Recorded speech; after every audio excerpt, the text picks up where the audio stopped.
Hari Om. So we are 4 minutes early. We have concluded for today's bhajane. Thank you so much. First of all, happy Mother's Day ಎಲ್ಲರಿಗೂ, ಎಲ್ಲ ತಾಯಂದರಿಗೂ mother's day ಶುಭಾಶಯಗಳು.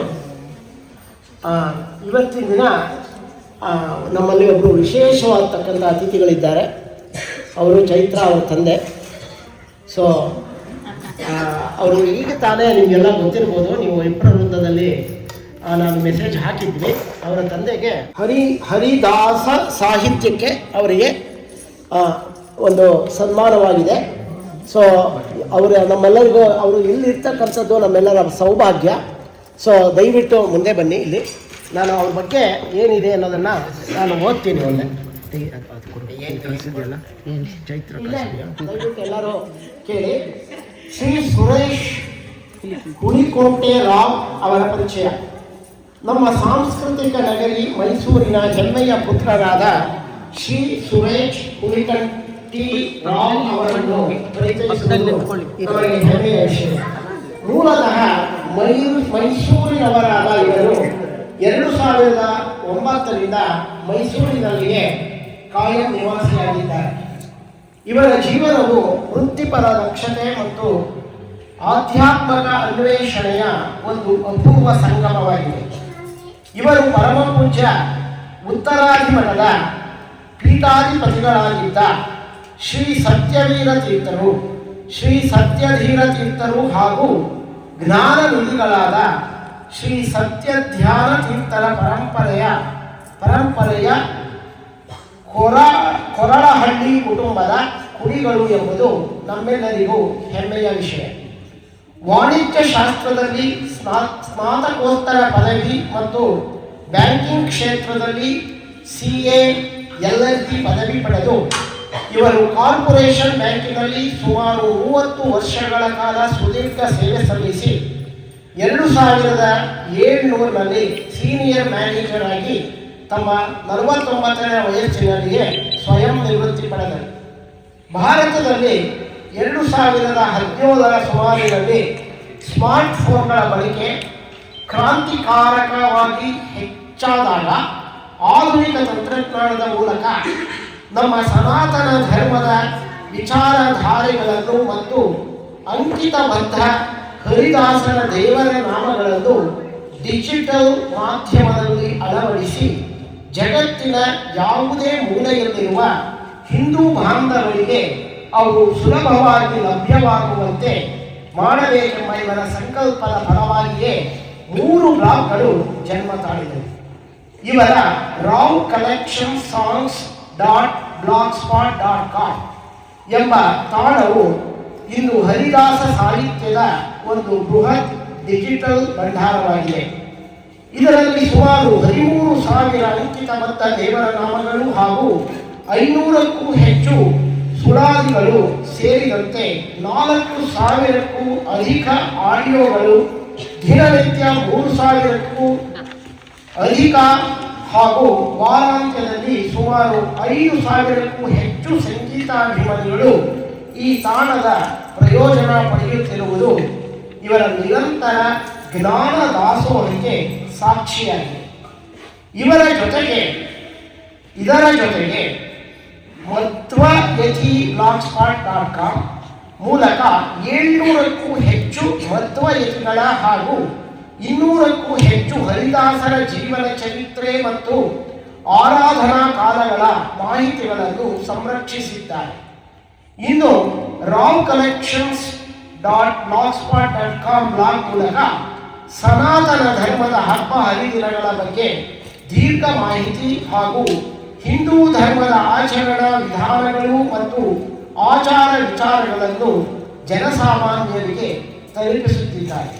ಪತ್ನಿ ಶ್ರೀಮತಿ ಗಾಯತ್ರಿ ಅವರ ಸತತ ಬೆಂಬಲದೊಂದಿಗೆ ಸುರೇಶ್ ಅವರು ಈ ಸೇವೆಯನ್ನು ಮುಂದುವರಿಸುತ್ತಿದ್ದಾರೆ.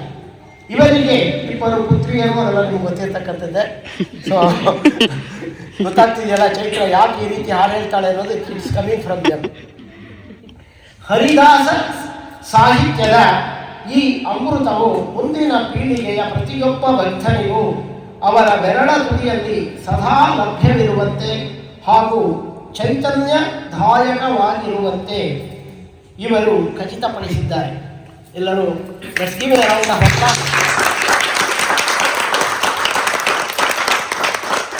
It's a privilege to have him here.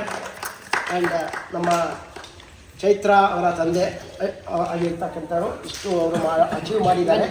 ಇವರಿಗೆ ಏಪ್ರಿಲ್ 26 ಅಲ್ವಾ, ಏಪ್ರಿಲ್ 26ನೇ ತಾರೀಕು ಬೆಂಗಳೂರಿನಲ್ಲಿ ಅವರಿಗೆ ಸನ್ಮಾನ ಆಗಿದೆ.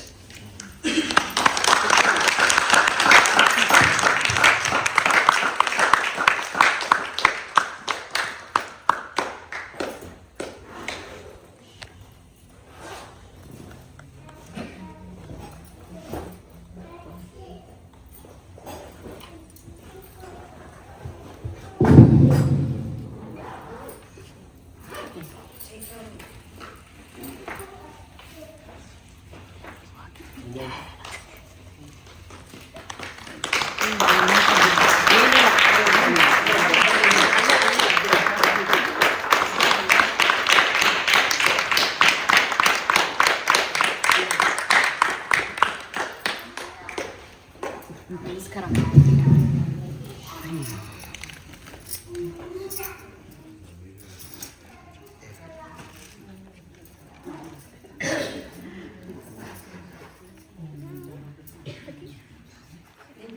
ಪರವಾಗಿಲ್ಲ. ನೋಡಿ, ಅದರಲ್ಲಿ ಒಂದು ಅದನ್ನು ನೀವು ಸರ್ಚ್ ಮಾಡಿದ್ರೆ ಗೊತ್ತಾಗುತ್ತೆ ಅಂತ ಹೇಳಿ ನನಗೆ ಆಶ್ಚರ್ಯ ಆಯಿತು. ಒಂದು 98-99 ಸರ್ಚ್ ಅದಲ್ಲ, ಅದನ್ನು ಸರ್ಚ್ ಮಾಡಿದ್ರೆ ಎಲ್ಲ 99 ನಂದೇ ಗೂಗಲಲ್ಲಿ ಮೊದಲನೇ ಪೇಜಿಂದ 10ನೇ ಪೇಜ್ವರೆಗೆ ಎಲ್ಲ ನಂದೇ ಬರ್ತಾ ಇತ್ತು. ಸೊ ಆ ದೃಷ್ಟಿಯಿಂದ ಅವ್ರಿಗೇನೋ ಸಂತೋಷ ಆಗಿದೆ. ಹಾಗಾಗಿ ಮಾಡಿ ಎನಿವೆ ನನಗೆ ತುಂಬ ಸಂತೋಷ ಆಗಿದೆ. ಇಡೀ ಜಗತ್ತಿನಲ್ಲಿ ನಮ್ಮ ಕನ್ನಡದವರು ಸಾಕಷ್ಟು ಜನ ವಿದೇಶಗಳಲ್ಲಿ ಕೆಲಸದ ನಿಮಿತ್ತ ಬಂದು ವಾಸವಾಗಿದ್ದಾರೆ, ತಮ್ಮ ಕುಟುಂಬದ ಸಮೇತ ಇದ್ದಾರೆ. ಅವ್ರಿಗೆಲ್ಲ ಅನುಕೂಲ ಆಗಲಿ. ಮತ್ತು ಈ ದಾಸ ಸಾಹಿತ್ಯ ಮತ್ತು ಪ್ರತಿಯೊಬ್ಬರದ್ದು ಈ ದೇವರ ನಾಮಗಳು ಇವತ್ತು ಭಜನೆ ಕೇಳಿ ನನಗೆ ಭಾಳ ಸಂತೋಷ ಆಗಿದೆ. ನನ್ನ ಎಲ್ಲ ಹಾಡುಗಳು ನನ್ನ ಬ್ಲಾಗಲ್ಲಿದೆ, ಉಪಯೋಗಿಸ್ಕೋಬೋದು, ಅದನ್ನೇ ನೀವು ಉಪಯೋಗಿಸ್ಕೋಬೋದು. ಮತ್ತು ಕಲಿಬೇಕು ಅಂದರೆ 4-5 ಸಾವಿರ ಹಾಡುಗಳಿದೆ, ಅದನ್ನು ಕೂಡ ಆರಾಮ ಕಲಿಬೋದು. ಮತ್ತು ಪ್ರತಿಯೊಂದು ಹಬ್ಬ, ಸ್ಪೆಷಲಿ ಅಮೆರಿಕಾದಲ್ಲಿ ಇರೋರಿಗೆ ಪ್ರತಿಯೊಂದು ಹಬ್ಬದಲ್ಲಿ ಹೇಗೆ ಸಂಕಲ್ಪ ಮಾಡಬೇಕು, ಹೇಗೆ ಇದು ಮಾಡಬೇಕು, ಪ್ರತಿಯೊಂದು ಮಂತ್ರಗಳು ಯಾವ್ಯಾವ್ದು ಇರಬೇಕು, ಪ್ರತಿಯೊಂದು ಇದೆ ಅದರಲ್ಲಿದೆ. ಸ್ವಲ್ಪ ಕಷ್ಟಪಟ್ಟು ಒಂದು ಓದಬೇಕು, ಟೈಮ್ ಇದ್ದಾಗ ನೀವು ನೋಡಬೇಕಷ್ಟೇ. ನೋಡಿದ್ರೆ ಅದರಲ್ಲಿ ಗೊತ್ತಾಗುತ್ತೆ ಹಬ್ಬಕ್ಕೆ ಹೇಗೆ ಪ್ರಿಪೇರ್ ಆಗಬೇಕು ಮತ್ತು ಹಬ್ಬ ಹೇಗೆ ಆಚರಿಸಬೇಕು. ಪ್ರತಿಯೊಂದು ಅದರ ವಿಷಯನೂ ಅದರಲ್ಲಿ ನಾನು ವಿವರವಾಗಿ ಕೊಟ್ಟಿದ್ದೀನಿ. ಎಲ್ಲ ಕಡೆಯಿಂದ ಎಲ್ಲೆಲ್ಲೋ ಓದಿದ್ದು, ತಲೆಯಲ್ಲಿ ಇದ್ದಿದ್ದು, ಮತ್ತು ಯಾರೋ ಹೇಳಿದ್ದು, ಮತ್ತು ವಾಟ್ಸಪ್ಪಲ್ಲಿ ಬಂದಿದ್ದು, ಹಾಗೆ ಎಲ್ಲನೂ ಸಂಗ್ರಹಿಸಿದ್ದೀನಿ. ಸಂರಕ್ಷಣೆ ಅನ್ನೋದು ಮುಖ್ಯ ಅಂತ ನನಗೆ ಅನಿಸಿದ್ದು ಅಷ್ಟೇ. ಹಾಗಾಗಿ ಸಾಹಿತ್ಯ, ಹರಿದಾಸ ಸಾಹಿತ್ಯ ಇರಲಿ, ಮತ್ತು ಹರಿದಾಸರ ಬಗ್ಗೆ ಚರಿತ್ರೆ ಆಗಲಿ ಅಥವಾ ಯಾವುದೇ ಮದುವೆಗಳ ಬಗ್ಗೆ ವಿಷಯಗಳಿರಲಿ, ಅದರದ್ದು ಸಂರಕ್ಷಣೆ ನಮಗೆ ಮುಂದಿನ ಪೀಳಿಗೆಗೆ ಅನುಕೂಲ ಆಗಲಿ, ಎಲ್ಲ ಈಗ ಸಣ್ಣ ಹುಡುಗರಿಗೂ ಮುಂದೆ ಅನುಕೂಲ ಆಗಲಿ ಅಂತ ಅದರಲ್ಲಿ ಇರೋ ಎಲ್ಲ ಇಂಗ್ಲೀಷ್ನ ಟ್ರಾನ್ಸ್ಲೇಷನ್ ಕೂಡ ನಾನು ಕೊಟ್ಟಿದ್ದೇನೆ, ಅನುಕೂಲ ಆಗಲಿ ಅನ್ನೋದು. ಏನೋ ಒಂದು ಈ ಕೆಲಸ ಯಾವುದೋ ನಿಸ್ವಾರ್ಥತೆಯಿಂದ ಮಾಡಬೇಕು, ಯಾವುದೇ ಕೆಲಸ ನಾವು ಮಾಡಿದ್ರೆ ನಿಸ್ವಾರ್ಥತೆಯಿಂದ ಮಾಡಬೇಕು ಅನ್ನೋದು ನನ್ನ ಮನಸ್ಸಲ್ಲಿದೆ. ಮತ್ತು ಅದರಿಂದ ವಾಪಸ್ ನಾವು ಏನು ಪಡಿಬಾರ್ದು ಅಂತ ಹೇಳಿ ಇದೇ ಈ ಸನ್ಮಾನ ಮಾಡಿದ್ದು ಇದು 2ನೇ ಸನ್ಮಾನ ಅನಿಸುತ್ತೆ. ಇದೇ ನನಗೆ ವಾಪಸ್ ಸಿಕ್ಕಿರುವಂಥ ಒಂದು ಅದ್ಭುತವಾದ ಒಂದು ಮಹತ್ತರವಾದಂಥ ಒಂದು ಸಂತೋಷ ತಂದಿರುವಂಥ ಒಂದು ವಿಷಯ ಅಂತ ನಾನು ಹೇಳ್ತಾ ನನಗೆ ಮಾತು ಮುಗಿಸ್ತೀನಿ.